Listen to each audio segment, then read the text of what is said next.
მე ცოტა ხნის წინ დავბრუნდი ევროპიდან. ძალიან კარგია და ძალიან განვითარებულია და ბევრ რამეში შეიძლება წინ არიან. თუმცა, რასაც ვხედავდი ყოველ ფეხის ნაპირზე, ყველგან სადაც გავიხედე, მუდმივად ხდებოდა პოპულარიზაცია, ეგრეთ წოდებული, მოდით პირდაპირ ვიტყვი LGBT თემის.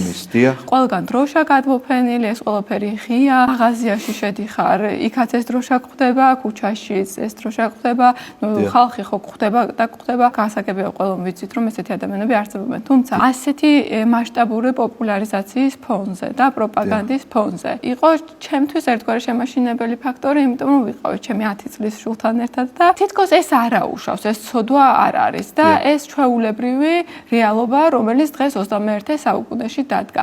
რა როლი და მნიშვნელობა აქვს აი თუნდაც ამგვარ მოგზაურობებს და თუნდაც იმ მისიონერულ საქმიანობას, რასაც ქართველი მღვდლები ეწევიან ევროპულ ქვეყნებში, იმ სამრევლო სკოლებს, რომ აი ეს რელიგია შენარჩუნებული იყოს და ეს მიმღებლობა ამ ცოდვის დაკანონების მიმართ რომ არ გაჩნდეს თითოეულ ჩვენგანში, მათ შორის საქართველოშიც.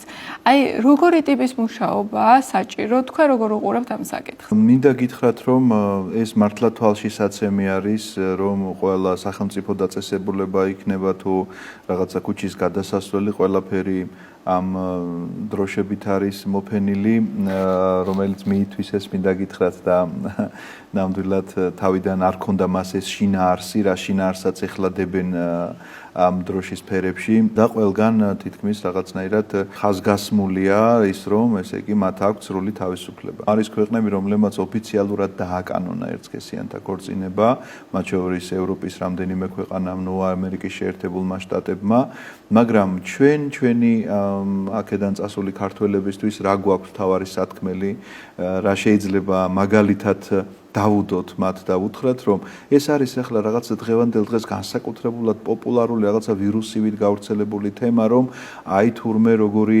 ჰუმანური ხარ და შემწყნარებელი ხარ, რომ ის განსხვავებულია შენგან და შენ მას არ ერჩი. არც უნდა ერჩოდე. ქრისტიანის პირველადი მოვალეობა ეს არის, რომ შენ არავის არ უნდა ერჩოდე, რა თქმა უნდა.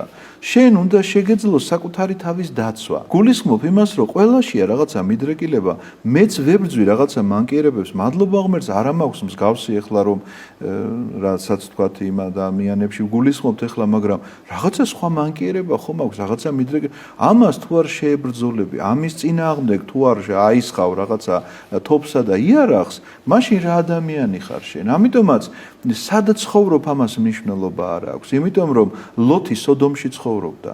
ოღონდ დარჩა ის როგორც აბრაამის ძმისშვილი და აბრაამის ტრადიციების სრულად გამტარებელი, იმიტომ რომ იჯდა თავის სახლის წინ გვიან საღამომდე და ელოდებოდა, რომ ვინმე სტუმარი არ შემოპარულიყო ისე, რომ მას არ ცოდნოდა ეს და მას არ გაეწია მისთვის მასპინძლობა და არ დაეცვა ამ ქალაქის გარყვნილებისგან, თავის სახლში არ შეეყვანა და ამით. ამიტომაც ლოთი მიუხედავად იმისა, რომ ცხოვრობს სოდომში, მაგალითია იმისა, რომ ის თავის ტრადიციებს არ კარგავს, ვინც აღზარდა, აბრაამია მისი აღზრდელი, არ კარგავს აი ამ ტრადიციებს. ასე რომ ქართველი ხარ თქვათ ევროპაში თუ ამერიკაში თუ არა აქვს მნიშვნელობა აზიის რომელიმე ქვეყანაში, იქ კიდე შეიძლება სხვა რაღაცა ემუქრებოდეს შენს რელიგიას, ან კულტურას, ან ტრადიციას. ყველგან უნდა შეგეძლოს ეს თავდაცვა, ყველგან უნდა შეგეძლოს რაღაცა სულიერი აბჯარი გქონდეს. რასაც ისინი ეძახიან თავისუფლებას, შენთვის ეს არ უნდა იყოს თავისუფლება. ამიტომაც ეს პროპაგანდა არსებობს და მე არ გეტყვით, რომ ხვალ უკეთესობა იქნება, უფრო უარესი და უარესი იქნება და ძალადობად შეიძლება გადაიქცეს ესა, რომ რაღაცნაირად გინდა თუ არა ასე უნდა იყოს, რომ შეიძლება ამ და ძალადობად გადაიქცეს, მაგრამ შენ არჩევანი ყოველთვის გრჩება. არჩევანი კაცთმოყვარეობისა, რომ გიყვარდეს ადამიანი, როგორიც არ უნდა იყოს ის და არჩევანი იმისა, რომ გძულდეს ცოდვა, რომელიც ცოდვაც წარწმენდელია და მიმყვანებელია რაღაცა სიბნელისკენ წამყვანებელი გზა არის და არავითარ შემთხვევაში ნათელი მასთან არ შეიძლება იყოს არანაირი. ამიტომაც სიფრთხილე გმართებს ბუნებრივია, ეს საქართველოში რომ ცხოვრობ, რა თქმა უნდა, აქაც გმართებს მსგავსი სიფრთხილე, მაგრამ იქ განსაკუთრებით სადაც გამუდმებული ამისი პროპაგანდა მიმდინარეობს და ყოველ წამს და ყოველ წუთს შეიძლება რაღაცა ხედავდე მათ მხარდასაჭერ ბანერებსა თუ გამოფენილ რაღაცა დროშებს, ან რაღაცა ესეთი ჩაცმულობით მოსიარულე განსხვავებული ამითი გამოხატავენ ისინი ხშირად რაღაცა პროტესტს შენ უნდა გქონდეს თავდაცვის მექანიზმი და ეს თავდაცვის მექანიზმი არის უპირველეს ყოვლისა ცოდნა შენი ტრადიციისა, შენი სარწმუნოებისა და ის საკვირაო სკოლა, რაც თქვენ წეგან ახსენეთ, გახლავთ სწორედ ის მყარი საძირკველი, რომ იცი შენი ენა, შენს ენაზე შეგიძლია წაიკითხო წერილი, წმინდა წერილს გულისხმობ.